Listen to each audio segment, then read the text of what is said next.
Assalamualaikum warahmatullahi wabarakatuh. Di video kali ini saya Rida Apriliani dan rekan saya Revina Putri Wulandari akan membahas sedikit bab 7 teori akuntansi mengenai laporan keuangan 2, laporan posisi keuangan dan laporan arus kas. Adapun referensi dari materi ini menggunakan dua buku, yaitu yang pertama Teori Akuntansi Keuangan, Teori dan Kasus Kruder DKK bab 7 Laporan Keuangan 2, Laporan Posisi Keuangan dan Laporan Arus Kas.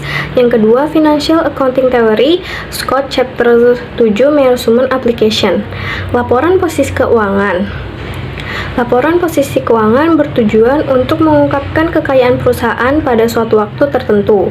Kekayaan dihitung dengan nilai sekarang semua aset perusahaan dikurangi nilai sekarang dari semua kewajiban. Dalam metode pengukuran yang digunakan laporan posisi keuangan terdapat 3 macam jenis pengukuran, yaitu pengukuran historis, pengukuran nilai pengganti, dan perkiraan berorientasi masa depan. Terdapat keuntungan dan kerugian dari penggunaan ketiga pengukuran tersebut.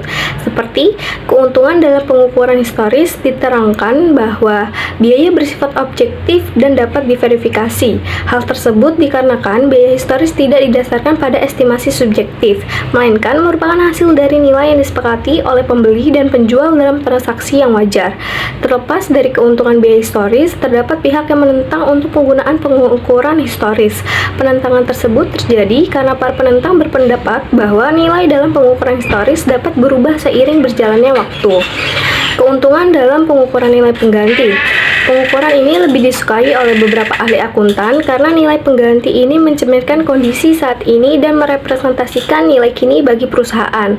Akan tetapi, apabila terdapat keuntungan dan kerugian yang belum direalisasi pada tahun berjalan, hal tersebut akan mempengaruhi laporan keuangan.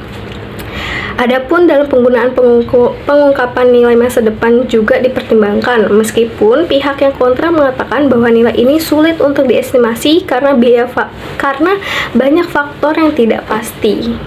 Elemen-elemen laporan posisi keuangan. Menurut FASB Statement of Concept nomor 6, terdapat 3 elemen utama dalam laporan posisi keuangan.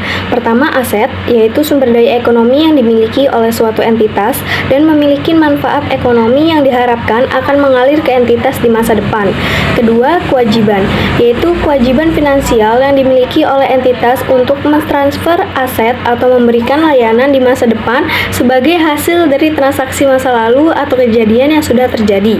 Ketiga, ekuitas, yaitu sisa kekayaan entitas atau hak sisa dalam aset entitas yang tersisa setelah dikurangi oleh semua kewajiban yang dimiliki. Dalam bisnis, ekuitas adalah hak kepemilikan, di mana ekuitas dalam perusahaan bisnis berasal dari kepemilikan pribadi.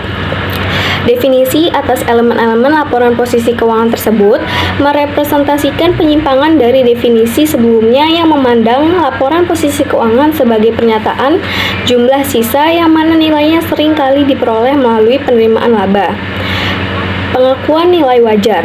Dalam PSAK nomor 157 laporan posisi keuangan mendefinisikan nilai wajar sebagai harga yang akan diterima saat menjual aset atau membayar liabilitas dalam suatu transaksi yang terjadi di antara para pelaku pasar.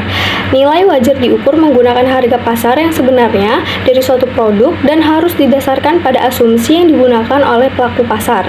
PSAK nomor 157 juga mengatur bahwa nilai wajar harus didasarkan pada pasar dan bukan pada spesifik suatu entitas.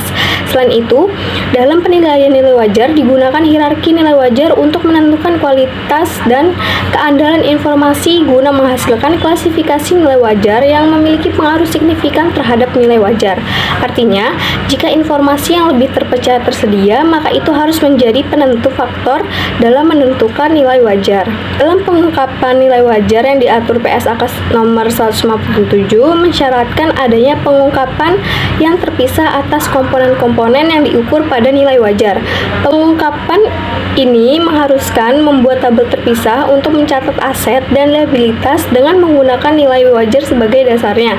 Pada tabel ini juga menjelaskan bagaimana tingkatan hierarki pada aset dan liabilitas dalam laporan posisi keuangan dengan menyertakan keuntungan dan kerugian yang di setiap kategori utama, yaitu aset dan liabilitas. Usulan format laporan posisi keuangan.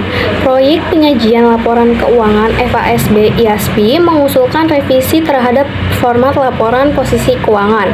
Usulan tersebut adalah untuk mengelompokkan aset dan liabilitas berdasarkan aktivitas operasi, investasi, dan pendanaan dengan menambahkan kategori ekuitas pemegang saham.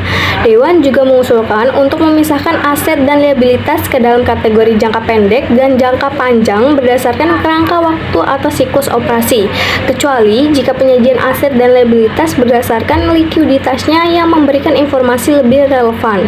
Dalam penyajian berdasarkan likuiditas, entitas harus menyajikan informasi mengenai kenaikan atau penurunan likuiditas aset dan liabilitas dengan menyertakan informasi jatuh tempo atas aset dan liabilitas kontraktual jangka pendek serta kontraktual jangka panjangnya dalam catatan laporan keuangan.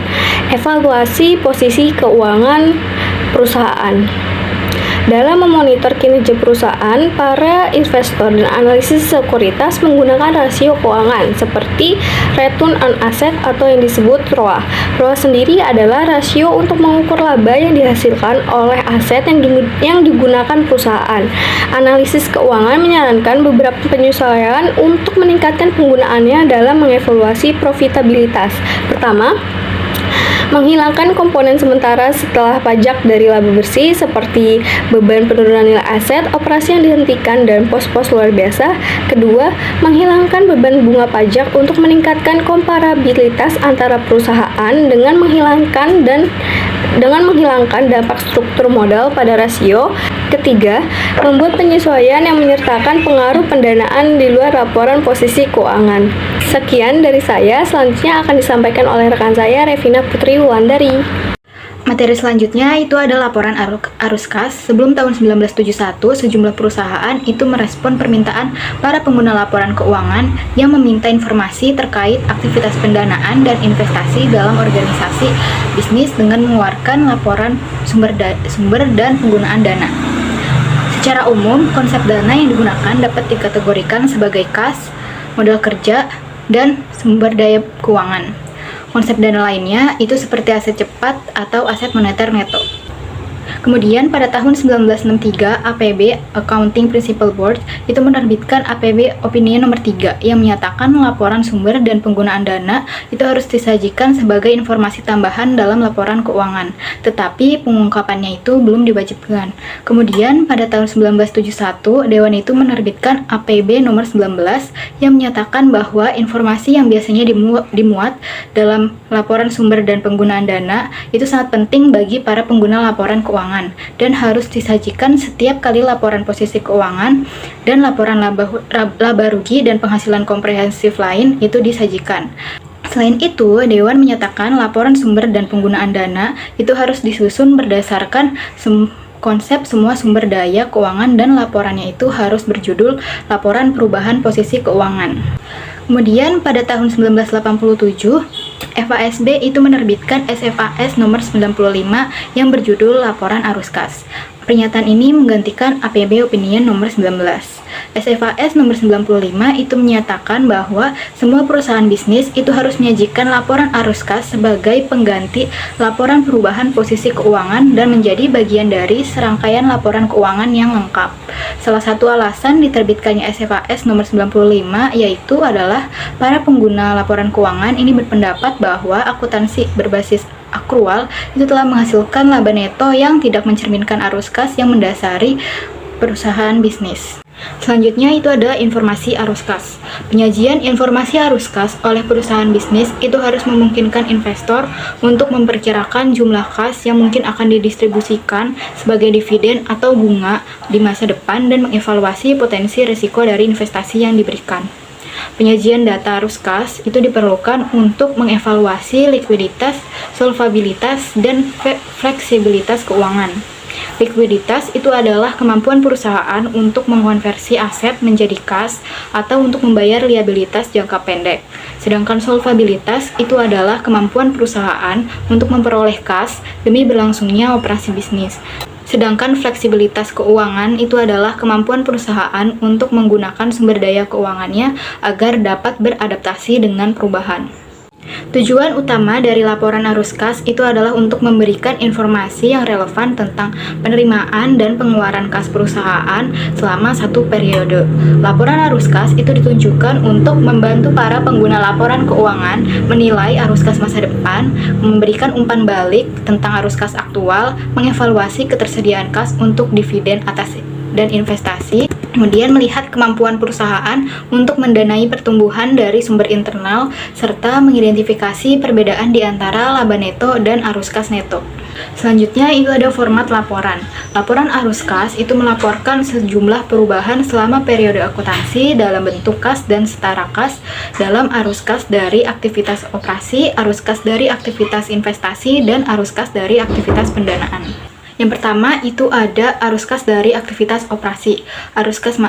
Contoh arus kas masuk dari aktivitas operasi adalah itu penerimaan dari penjualan barang atau jasa serta pengumpulan piutang usaha atau piutang wesel pelanggan. Kemudian ada penerimaan bunga dan dividen dan semua penerimaan yang bukan merupakan hasil transaksi penerimaan dari aktivitas investasi atau pendanaan, misalnya jumlah yang diterima untuk menyelesaikan tuntutan hukum atau penyelesaian asuransi.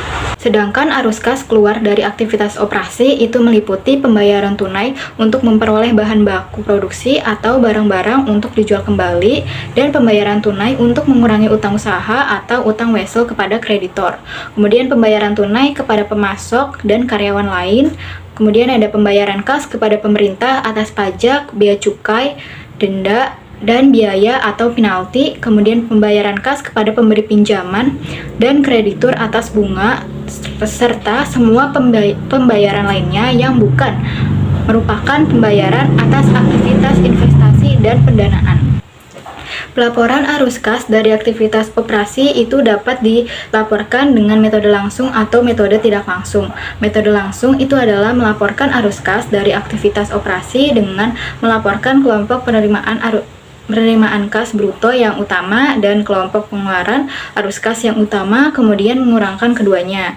Yang termasuk laporan kelompok penerimaan dan pengeluaran arus kas adalah sebagai berikut. Itu ada kas yang dikumpulkan dari pelanggan, bunga dan dividen yang diterima, penerimaan kas operasi lainnya, kas dibayarkan kepada karyawan serta pemasok barang dan jasa lainnya, kemudian bunga yang dibayarkan, pajak penghasilan, kemudian pengeluaran kas operasi lainnya. Sedangkan metode tidak langsung itu adalah melaporkan jumlah arus kas dengan menyesuaikan laba neto untuk merekonsiliasinya dengan arus kas operasi. Penyesuaian yang diperlukan itu mencakup hal-hal berikut ini. Yang pertama itu ada pengaruh penangguhan di masa lalu atas penerimaan dan pengeluaran kas operasi. Kemudian akrual dari ekspektasi penerimaan dan pengeluaran kas operasi, serta pengaruh dari komponen-komponen yang terkait dengan aktivitas investasi dan pendanaan, seperti penyusutan, amortisasi goodwill, dan keuntungan atau kerugian dari penjualan properti, pabrik, dan peralatan. Selanjutnya itu ada arus kas dari aktivitas investasi. Contoh arus kas masuk dari aktivitas investasi itu ada penerimaan dari pengumpulan atau penyelesaian pinjaman yang dilakukan entitas lain, penerimaan dari pengumpulan atau penjualan instrumen utang perusahaan lain, kemudian penerimaan dari penjualan instrumen ekuitas perusahaan lain, dan penerimaan dari penjualan properti, pabrik, peralatan, dan aset produktif lainnya.